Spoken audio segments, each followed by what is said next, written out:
and basing your campaign around them. And the mission is about the people. Fox 26 and the American Turkic Business Council welcome you to this debate of candidates hoping to represent Texas's 18th Congressional District. CD-18, which represents Houston and some of the surrounding area, is a district driven through history by inspiring leaders, fighting for equity, inclusion, and against injustice. It's been led by leaders with long careers in public service. Tonight, two candidates square off in an effort to keep that legacy alive. They defeated a crowded field in the special election in November and now have their eyes set on a runoff win in January.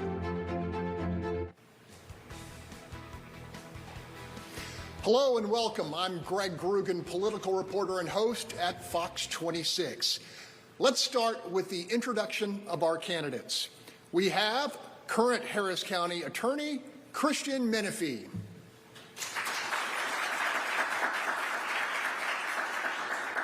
And his challenger, former at-large Houston City Council member, Amanda Edwards. She is also an attorney.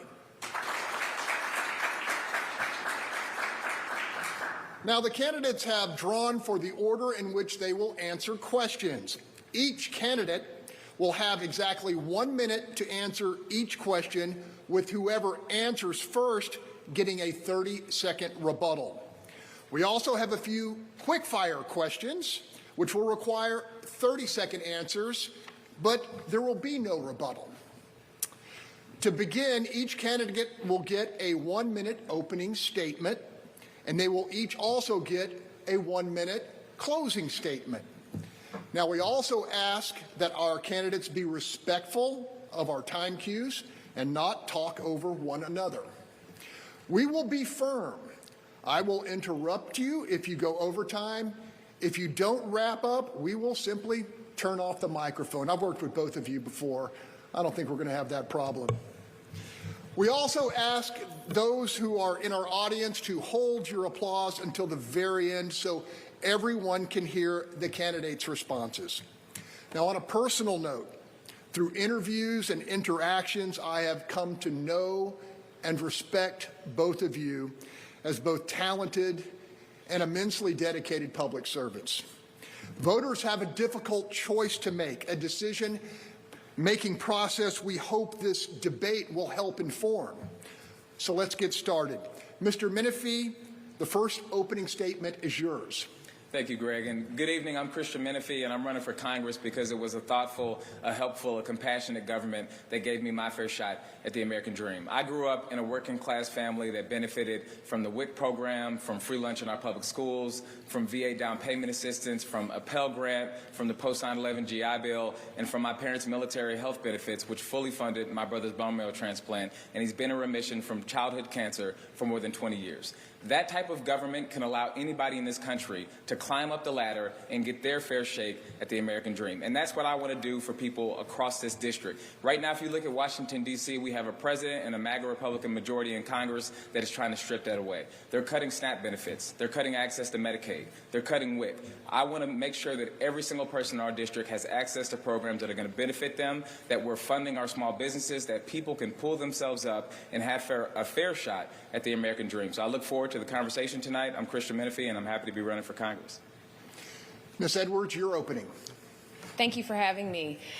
Good evening. My name is Amanda Edwards, and I'm the former at-large Houston City Council member now seeking to be the next Congresswoman for the 18th Congressional District.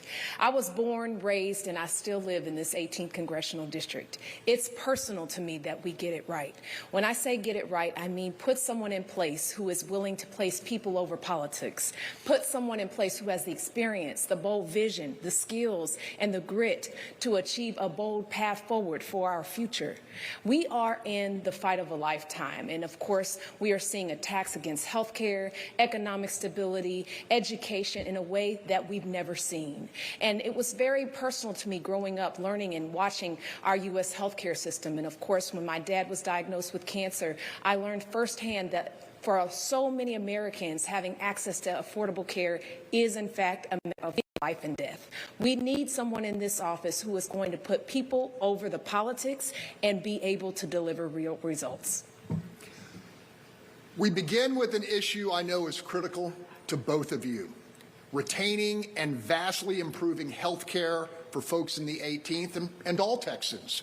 My question, as a congressional representative, what will you fight for, and what innovative ideas will you bring to the table? Mr. Menefee, you go first. September 11, 2001, like so many other folks in schools across the country, I was sent home. And when I got back to my house, I was in the 8th grade, the house was empty, and it was completely silent. My parents weren't there, but there was vomit on the floor, and that's because my brother had relapsed with leukemia. He had been fighting cancer for multiple years, and during his time fighting cancer, I saw families in the hallway crying because they couldn't afford health care. I saw people who passed away because they did not have fair access to health care because they could not afford it. That's why I support Medicare for All, a single-payer health care system that ensures that not a single family in this country has to choose between putting food on the table and getting life-saving treatment. We should not have a health care system that props up profits and focuses on profits instead of patient outcomes. We should be ensuring not access to health care, not affordability of health care, but guaranteed health care for every single person in this country. You send me to Congress, I will fight for Medicare for all. Ms. Edwards. When I was 10 years old, my father was diagnosed with something called multiple myeloma, which is a very aggressive form of cancer that took his life when I was a teenager. I'll never forget asking my father what would happen if his life-saving treatments weren't covered by the insurance companies. And I'll never forget his answers. He would always just look at me and say, well, we just have to figure something else out. And I knew then, just like I know today, that was the wrong answer. And the right answer should have been that we have systems in place that save lives, systems in place that help keep families together like mine. And so when I think about the government shutdown that just took place because we were not willing to provide people affordable access to coverage, I know that that has to be our #1 priority in terms of the congressional work that lies ahead. I will be focusing on expanding access to coverage, making it more affordable, and ensuring that we put more emphasis in prevention and, of course, making sure that people are adequately insured. Mr. Menefee, you have a 30-second rebuttal. I also plan as best I can to address the maternal mortality crisis in this country. Black women, women of color are going to the hospital and they are having higher mortality rates than folks just like them who have a different skin color, and that's not right. I've experienced it personally in my family. That's why I would be a proud co-sponsor of the Omnibus Act, which is sponsored by several women in Congress, including Congresswoman Laura Underwood, but puts important funding into mental health programs, into community services, and into postpartum programs like the WIC program, and ensuring that folks have access to good treatment. Our next question, equally important to you both, helping folks in the 18th prosper economically. How, as a member of Congress, will you work to attract good-paying employment, economic development, and a fair share for the citizens of Texas 18? Ms. Edwards, you go first. While I was serving on city council, I remember hearing us talk about how Houston was the most diverse city in the nation. And one day I asked the question, what good is it to be the most diverse city in the nation if we're not solving the challenges that our diverse communities actually face? And in part, that is also tied to economic opportunity in our community. We need someone in place who is going to make it her priority to create equitable outcomes for our small businesses. When you look at lending and access to capital, and the ability for small businesses in our community to scale their businesses, you find that women and minority small business owners often lack access to that capital and the ability to scale. We need dollars to be shifted into the hands of things called CDFIs, Community Development Financial Institutions, that will lend at greater rates to those businesses of color that often get rejected by those traditional banking institutions. In addition to that, having that vision, we also need to make sure that we're putting into place new job opportunities for the 18th Congressional District as well. Mr. Menefee. I remember being a high school student and applying to jobs across Houston and not being able to find work anywhere. And ultimately, I was hired by a grocery store where I pushed carts and I bagged groceries and I was able to work myself up. But we see the situation is a little bit different now, because right now, had I been working there for 2 years, I was making about $7.50 an hour. But people in our country right now are making less than that because the minimum wage is still less than $7.50. I want to raise the minimum wage to $15 an hour to get people on a track to be able to take care of their family. But we also also need to increase the number of workforce development programs. Right now, we're telling all our kids, you got two options. You either go to college or you potentially be unsuccessful in life. We have all these skilled trade jobs like electricians, like plumbers, like folks who work in construction. If we can pair those industries with our high schools, with our community colleges, we can put kids on track to work the types of jobs where if you work in them for 10 or 15 years, you can make a great sum of money and you can have your shot at the American dream. I want to increase the number of workforce development programs because we have such a robust job market here in Houston. We just need to connect it to our young people. Ms. Edwards, 30-second rebuttal. Yes, I would also say, in addition to making sure that we are providing pathways for ownership and small businesses to have the opportunity to scale and thrive, we also want to increase jobs. Apprenticeship programs are critical to that. In addition to that, we want to make sure that those jobs that we do put into our community are going to pay sustainable wages. It does you no good to have jobs that don't provide you the ability to support your family and build a community, and that's what I'm committed to doing as the next Congresswoman in the 18th Congressional District. Being safe and enjoying equal and just treatment under the law, two fundamental American rights important to both of you. As a member of Congress, how will you collaborate with law enforcement and deliver on initiatives to make the 18th a safer and more secure environment for families and businesses? Mr. Menefee, you go first. It's about ensuring that our police officers are in a position to tackle violent crime while we also address the issues that lead to crime. My uncle was shot in the head when I was in law school, and he battled addiction year after year after that and ultimately passed away from a drug overdose. We see that when people are victims of violent crimes, it can have a huge impact on their life. That's why I want to reimagine how we approach the issue and make it so that police officers are in the best position possible to prevent, deter, and solve violent crimes. That means increasing the number of mental health professionals in our communities so that they can handle issues that are not violent crime. That means increasing our funding into youth programs so that we can address kids before they get into the criminal justice system. And it means passing bills that will ensure that we have violence interrupters who can go into our communities and address some of these issues so that we're not expecting police officers to have 4 different jobs, even though they're just trained to be in law enforcement. So it's about ensuring that our communities are safe and ensuring that we're not putting too much on officers, and that leads to more instances of excessive force and violence throughout our communities. Ms. Edwards. Just a few months ago, something known as a Big Beautiful Bill passed, and in it, it cut $900 billion from Medicaid, $300 billion from SNAP. It told people who sought graduate student loans that they would be capped at what they could receive. We have got to make sure that we're not creating conditions that make it ripe for crime, and instead invest in our communities and neighborhoods to make them safe. Investing in ways like providing resources to our cities for community policing, making sure that we're providing access to grant funding to our communities so that they can continue to do prevention and keep our residents safe. Mr. Menefee, 30-second rebuttal.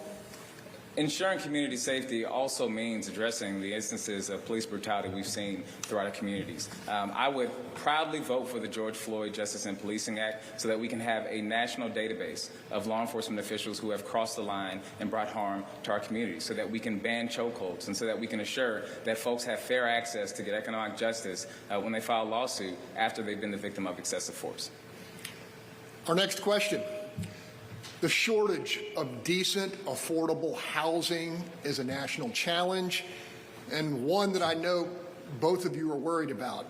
In regard to the 18th, how will you work in Congress to both bring new affordable units to the 18th, as well as resources to improve aging and fragile homes already there?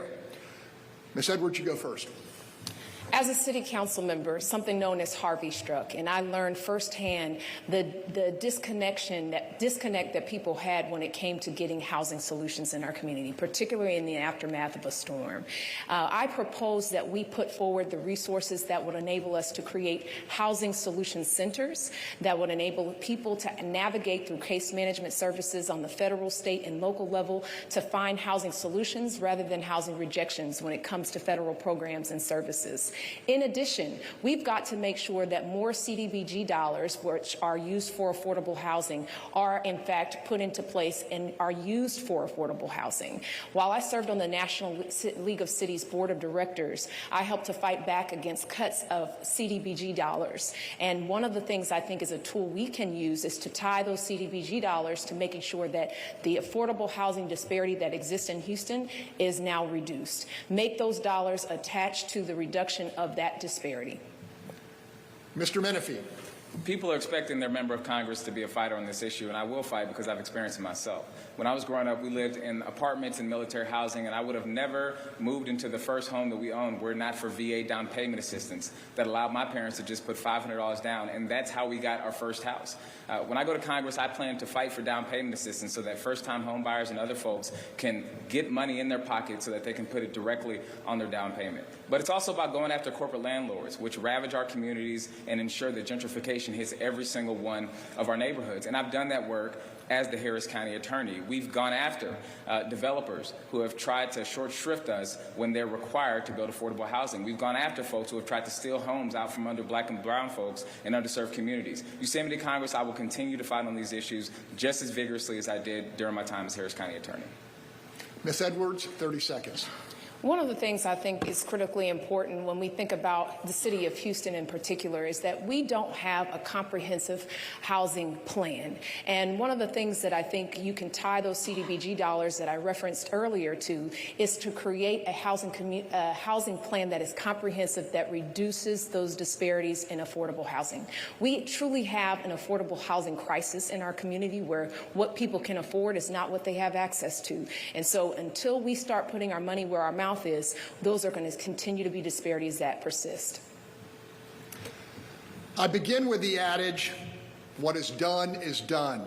The hard fact is there are millions of people living in the United States without permission. My question to the candidates, how should America proceed when it comes to the undocumented currently within our borders? Mr. Menefee, you first. With compassion and dignity, because so many folks throughout our communities, especially here in Houston, have loved ones who are close to them who are undocumented.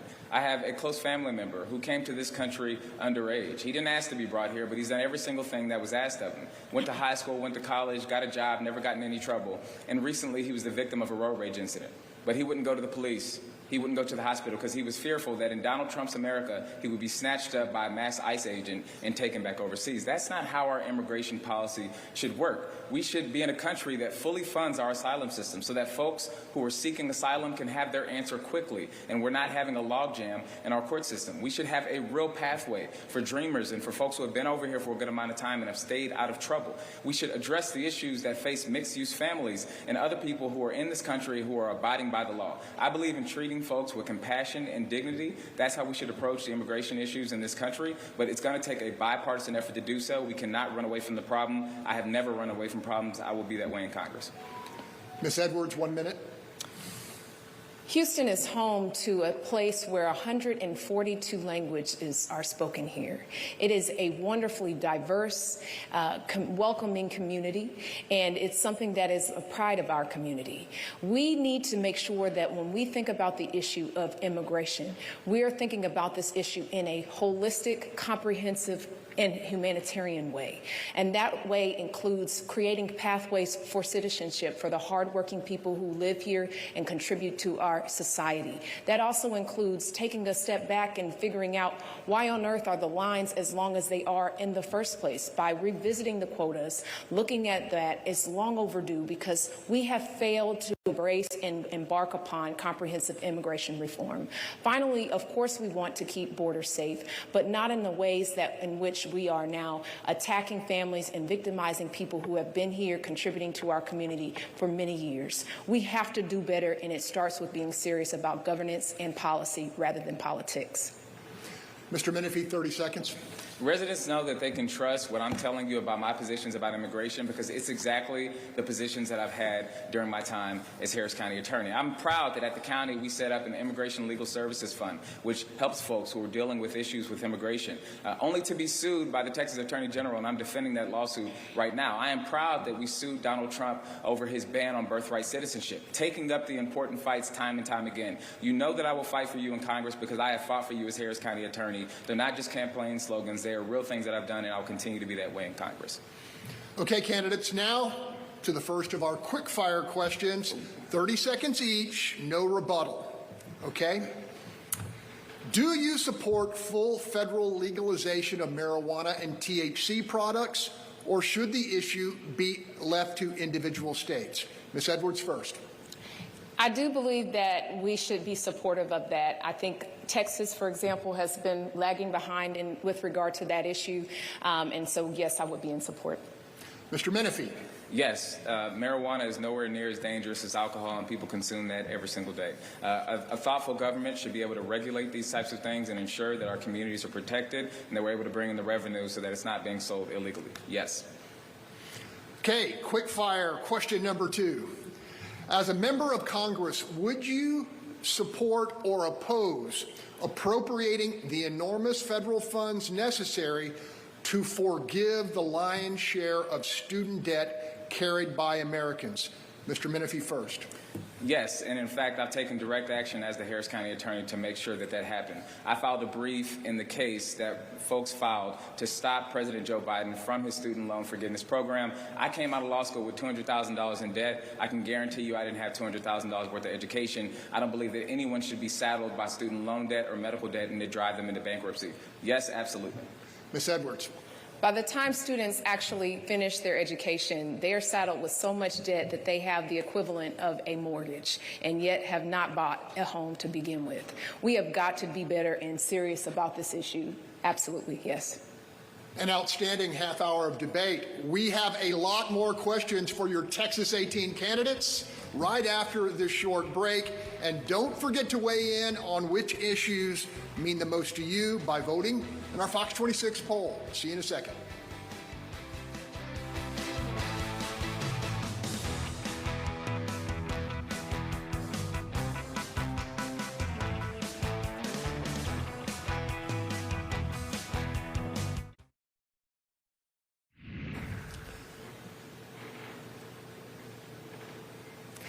Welcome back to our Texas 18 congressional runoff debate. Candidates, let's get right into it.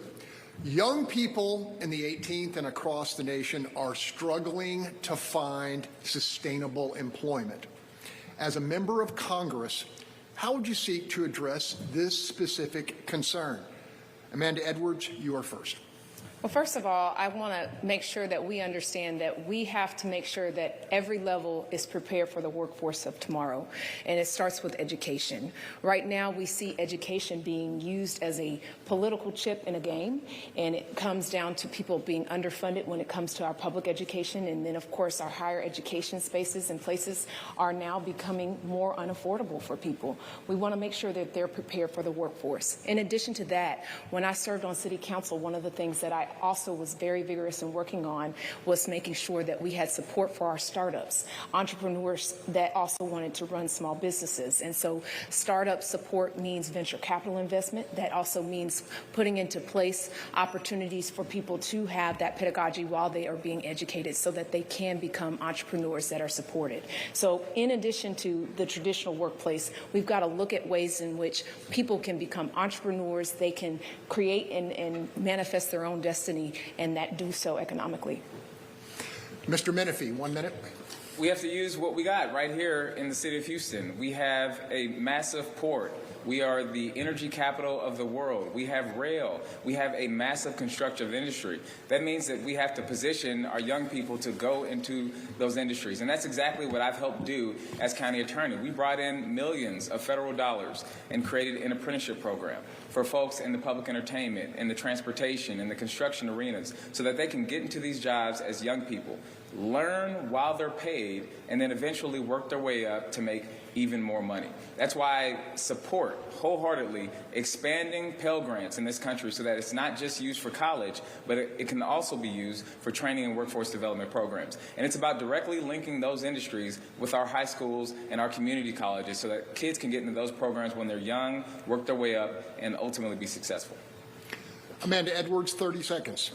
In addition to that, I would also say that advanced manufacturing is a space and place, too, that is underutilized, but something that is a backbone of our Houston economy. And so when we're talking about access to opportunity, also making sure that people have awareness of the types of jobs that will pay them sustainable wages and, of course, be a part of the future economy that will exist here. All right, our next question. For the first time in our nation's history, Americans will spend $1 trillion tax dollars to support the world's most powerful military. Question, are we as a nation investing too much in defense and military might with so many domestic challenges unaddressed? Christian, I know your dad's a proud member of the Coast Guard. I'm interested to hear your 1-minute response here. The answer is yes. In the United States, we spend about $1 trillion in our Department of Defense, 3 times the next closest country. Yet if you look across communities in the 5th Ward, we're kicking people off of SNAP benefits. We're kicking people off of Medicaid. There's no reason why we should be pouring all of our money into the military in that way, and we can't even solve domestic issues. But this is not just a Democratic belief. Republicans believe this as well. In fact, you've seen the head of the Department of Defense say so himself, because there are a number of inefficiencies in our military with overspending, spending on legacy systems instead of dynamic, smart software that's going to prepare us for the future. Look, I believe that our military spending should reflect ensuring that we have economic stability, ensuring that we remain a safe nation, that our allies are taken care of, but we should not just pour money blindly into the military. That is a bipartisan agreement, and so it's going to be up to us in Congress to do the work necessary to make sure that we are efficiently spending so that we can take care of our people here at home. Amanda Edwards. This is one of those examples of an instance where you've got to walk and chew gum. We have got to make sure that we're making strategic investments so that our nation remains safe. But at the very same time, we've got to make the strategic investments so that we are safe on the home front. And one of those means making sure our domestic policy is prioritized. When we pass something known as a big, beautiful bill, I go back to that because it did cut $900 billion in Medicaid and $300 billion from SNAP. What it did was take away the social safety nets of the communities that needed the most. We have to be in the business of providing the support, providing people with the opportunity so that each and every single person in our community has the opportunity not just to get by day to day, but we need them to thrive each and every single day. So while we need them to thrive, we certainly need to prioritize investing in them instead of taking those dollars and putting them into just military spending. In that big, beautiful bill, we saw a transfer of money going into that type of spending rather than taking care of our domestic policy and support. Mr. Menefee, 30 seconds. Our military spending and our spending abroad should be about making sure that we're more safe. But we have seen from both the President and our Secretary of Defense that that is not what they're interested in. When you cut programs like USAID, when you cut that funding, you don't make our country more safe. When you have extrajudicial killings in Venezuela, you do not make our country more safe. We've seen a lot of talk from the Secretary of Defense, but under his tenure, military spending is still up. If folks want to be fiscal conservatives and talk about smart spending in our government, it should apply all across the government. If we're snatching dollars back, it should not be from the mouths of families in Fifth Ward. It should be from the military. Okay, I think we can all agree the environment on Capitol Hill is as thoroughly, and some would say destructively divided along partisan lines than it's ever been. Much has been said about the need for a fighter from Texas 18, but the question I present is this: will you collaborate with Republicans, and if so, to what degree? Ms. Edwards, you're first. Well, I've always spent my entire career fighting for the people and delivering results. When it came to housing, when it came to infrastructure investment, when it came to disaster relief. And I will do the exact same thing as the next Congresswoman for this 18th Congressional District. I have not met a single Republican or a single Democrat that likes to flood. And so when I think about opportunities for bipartisan support and collaboration and governance that actually is functional, I think of ways in which we can invest in our community when it comes to infrastructure, when it comes to having a disaster recovery system that actually works for people as opposed to just leaving them to their own devices. These are spaces and places that help to save lives, to create a more vibrant, resilient community, and of course, give us an opportunity to work together and finally be effective during this toxic gridlock of Washington, D.C. Mr. Menefee. Yes, I will collaborate with Republicans, but my job as a member of Congress is to do what is in the best interest of the people I serve in the 18th Congressional District in that moment. And some days that's going to be the fight, and I've done that as Harris County attorney. When the Attorney General came down here and tried to get more than 2,000 legally cast ballots thrown out, I fought him in court. We won. Every single vote was counted. When the President of the United States cut health care programs, $20 million in Harris County, I fought him in court. We won, and every single dollar was restored. So there are days where fighting is appropriate, but there are also days where you got to work together. Like I worked with a Republican county commissioner to ensure that a landfill was not more deeply expanded into a black neighborhood on the northwest side of town. Or when the Attorney General and I, Attorney General who shall not be named, worked together to go after cigarette companies when they tried to get our kids hooked on vaping. It's about being able to balance the job and understand that some days you got to throw a punch in order to protect the communities that you serve. And other days, it doesn't matter if the person is blue, red, black, white, orange. If they can help you bring resources to your community, you should be working with them. Ms. Edwards, a 30-second rebuttal. I was on council when the 51 inches of rainfall hit our community known as Harvey.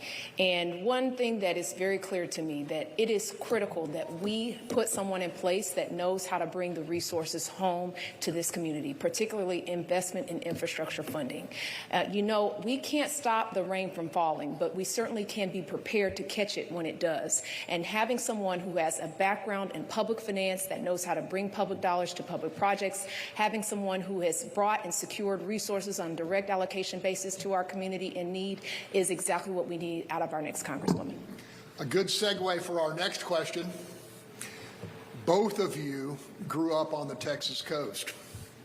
Both of you have lived through the destructive storms which have hammered Texas 18 and just about all of the greater Houston area.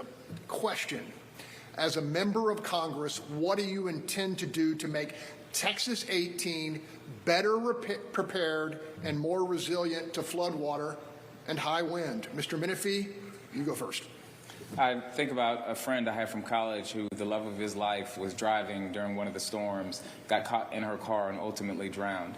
And that story is not unique to me or anyone else. That's a story that just about everybody in this town either has experienced or knows someone who has experienced. There's a trauma that exists when you grow up in the Gulf Coast and we see 500-year storm after storm. And so to have the Texas General Land Office, when Hurricane Harvey dollars were being sent to this region, to have them give out of $1 billion, the city of Houston and Harris County, a whopping $0 was a slap in the face. That's why I teamed up with folks at the county and we got that zero increase to $750 million. But we have to do a few things. We have to save FEMA. Our president right now is talking about disbanding FEMA, sending those resources to a different federal agency, which is going to hurt our communities. We have to ensure that we are widening our bayous and doing more stormwater detention and retention so that the floodwaters have a place to go. It's about being a thoughtful partner at the federal government. I'll work to bring federal resources down to work with the county and the city to get programs actually done to protect us against the next storm. Amanda Edwards. When Harvey hit, I remember having to visit a home of a senior citizen named Miss Moore, and I nearly fell through the floor of her home because it had had such damage. Yet she had been arbitrarily denied by FEMA resources that she needed to get back on her feet. It took a New York Times article being written about her story for us to be able to secure the resources that she rightfully deserved. That cannot be disaster recovery in our country, and in fact, it is severely broken. So not only should we fight back against Trump's attacks on FEMA in terms of trying to underfund it, but also we need to overhaul disaster recovery so that it actually works for people.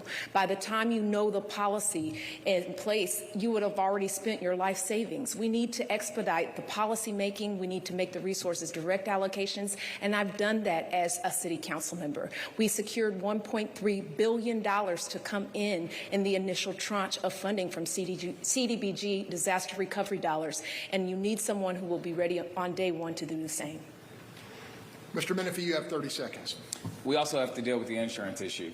There are so many insurance companies right now who are refusing to underwrite folks in the Gulf Coast because of the many, many storms that we've seen. That is leaving people priced out, unable to get a house, unable to get insurance, and the next storm could come and the wind could cause them financial ruin. I want to expand the NFIP so that it applies to wind damage as well, expand the amount of money that we put into it so that we can protect people here in the Gulf Coast who aren't having access to home insurance.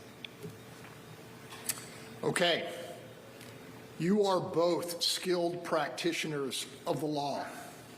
Over the past 11 months, many of your fellow Democrats have protested an erosion of constitutional protections and what one commentator called the initiation of soft authoritarianism.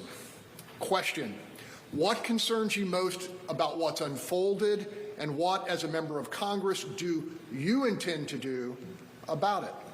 Ms. Edwards. You know, there is something known as Project 2025 that has been the guidepost of the Trump administration's actions and activities. And, you know, one of the things that has been most striking, and never in my lifetime have I seen a president that has fought against the rule of law, not regarded the separation of powers in the way that this president has. We need to put into place a plan that allows us to fight back. So, yes, it's important for us to secure the majority so that we can set the legislative agenda, but in addition to that, we have to make sure that we're fighting back through the courts as well. The overreach through the executive orders that you see, we need to support organizations and fund them that fight back against what is happening with the Trump administration. Even in the example of the racial gerrymandered maps, which of course we now just saw today, the U.S. Supreme Court just upheld for the 2026 midterms. We need to be supporting those organizations who are litigating these matters and fight back. What our president is doing is wrong, and we must stop now. Mr. Menefee. We have a president who is stepping outside of the Constitution, our laws, and all norms. This is a president who has laid off hundreds of thousands of federal workers, a president who is deporting U.S. citizens who are going to prisons abroad and being tortured, a president who is sending mass ICE agents out into our communities, into schools, into places of worship to torment people.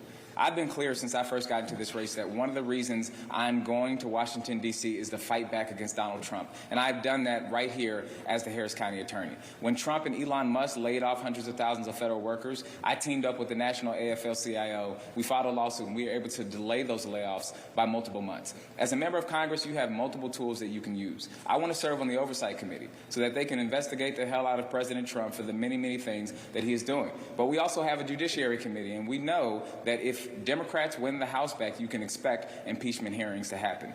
If those hearings do happen, if I'm on the Oversight Committee, you can trust that I will be in a position to immediately be impactful. The same way I've been as Harris County attorney, I'll be as a member of Congress. Amanda Edwards, 30 seconds. The other thing I will say that we must do in this process is continue to stay vigilant in terms of keeping our community engaged. One of the approaches and strategies that the Trump administration has utilized is to overwhelm us so that people can then disengage and stop participating in the process. We have got to get people to turn out and vote, participate, make their voice heard, and then, of course, when electing people to office, put folks in place like me who have a track record of delivering results, because we cannot afford for people to stay home and be non-voters in this cycle. Okay, candidates, we are back to our quick fire questions. And because of your discipline and efficiency, you get the bonus of additional time. We will each have 45 seconds for these responses. And our first question: would you support or oppose expanding the number of justices appointed to our nation's Supreme Court? Ms. Edwards. That's a difficult question, but I believe that we should keep the number of justices intact. The pendulum does swing in the opposite direction, although this is a challenging time, and certainly can see why that argument is made to expand the number of justices. Mr. Menefee. Support. The Supreme Court has lost its mind. This is a body where they have targeted community after community, rolling back Roe v. Wade, abortion protections that existed for more than 50 years in this country, targeting people across our communities and hiding behind the rule of law when they do so, when they are obviously just participating in judicial activism with a lifetime appointment in order to do so. We saw how they just stripped away representation from Fifth Ward, from Acres Home, from other communities that I love to serve. And I'm telling you right now, if I'm in Congress, I will support expanding the number of justices on the Supreme Court and putting other measures in place to hold these folks accountable. Okay, our next quickfire question. Would you support or oppose amnesty and a path to citizenship for all non-criminal, undocumented people currently residing in the United States? Mr. Menefee, you go first. Yes, if they've been in the United States for a minimum number of years. I think if we set the minimum number at 7 years or 10 years, you are able to build a term of goodwill where they have showed that they are participants in our economy, that they are following the rules, and that they are adding to our. There are so many immigrants across our communities who meet that exact definition. Folks who own small businesses and employ other people. Folks who do their job every day and take care of their family. I absolutely would support in showing that those folks have amnesty, have a real path to citizenship in this country. Amanda Edwards. I got a call from a panicked neighbor of someone who was taken away after dinner from their family, snatched away without their medication, and their family not knowing what to do. They had been in this country, contributing, working, being a part of the fabric known as Houston.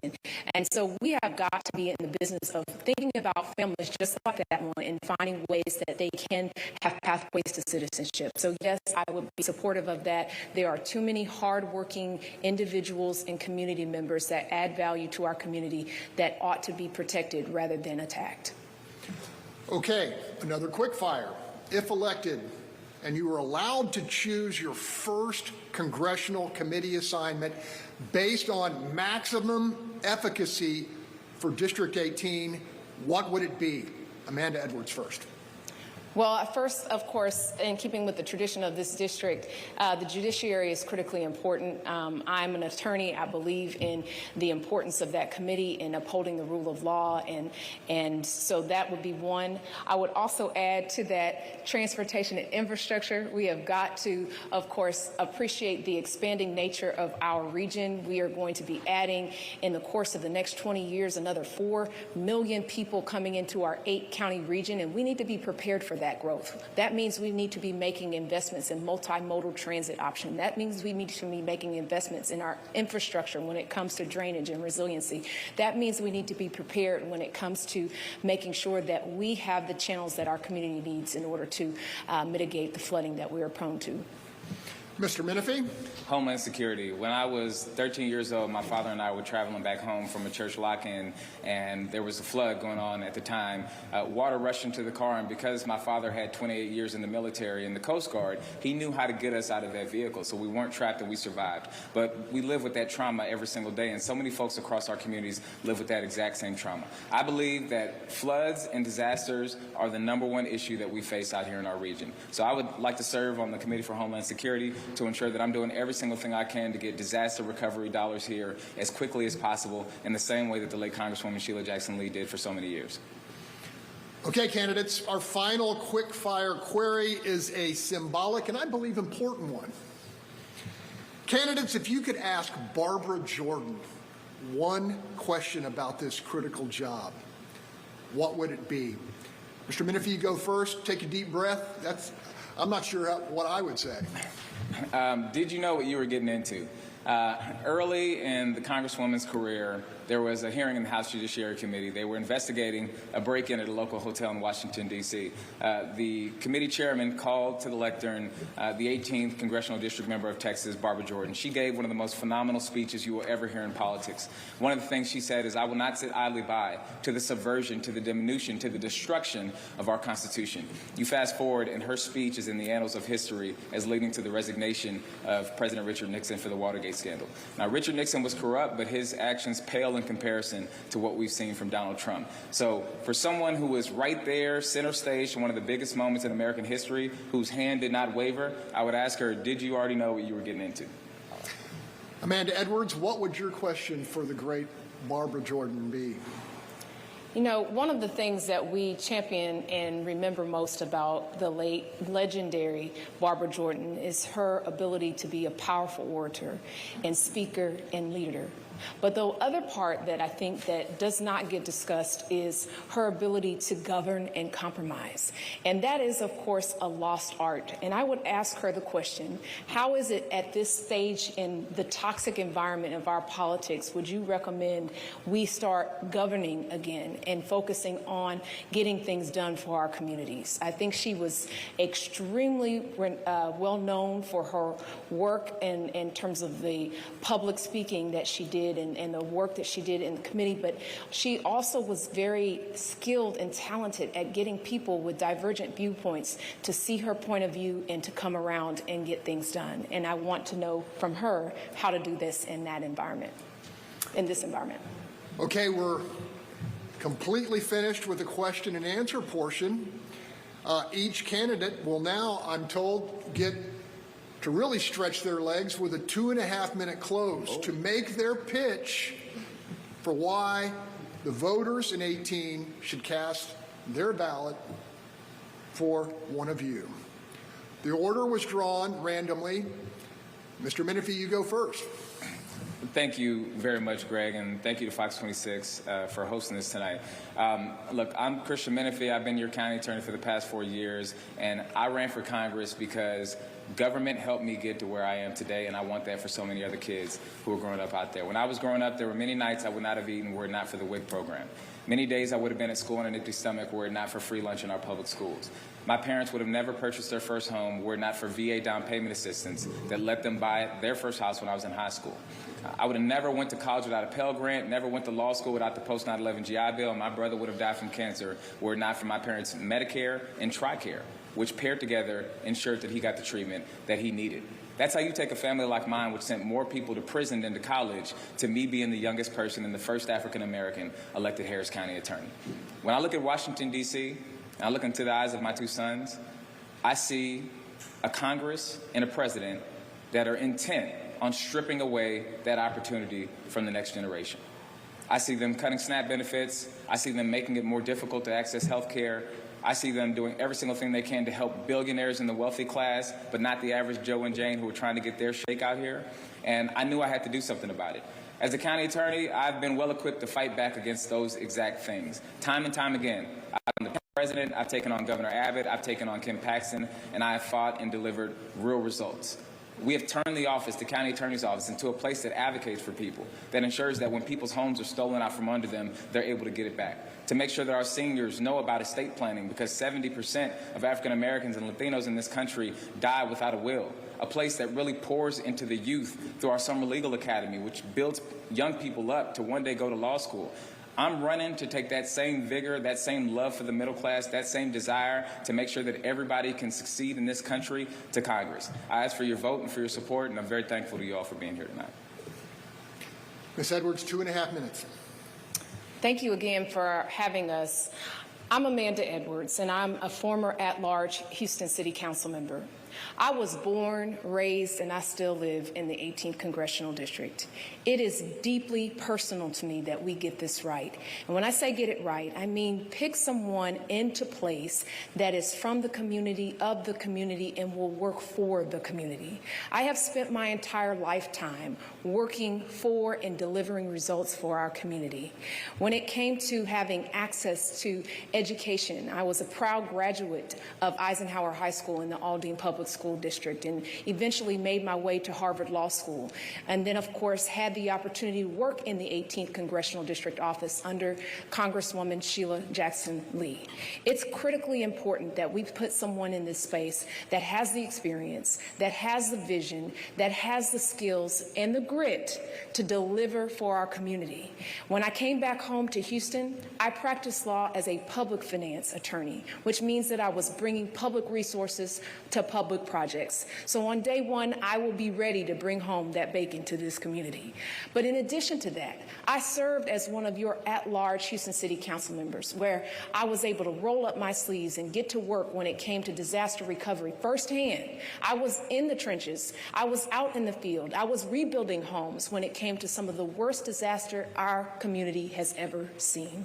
I have been on the ground doing the work when it comes to accessing housing, creating economic opportunity, and, of course, creating an economy of the future.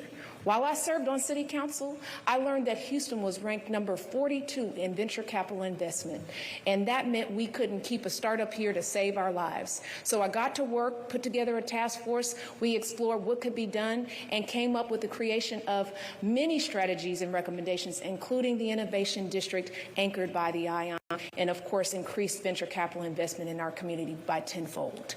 We need somebody in place that has a vision but can execute on that vision.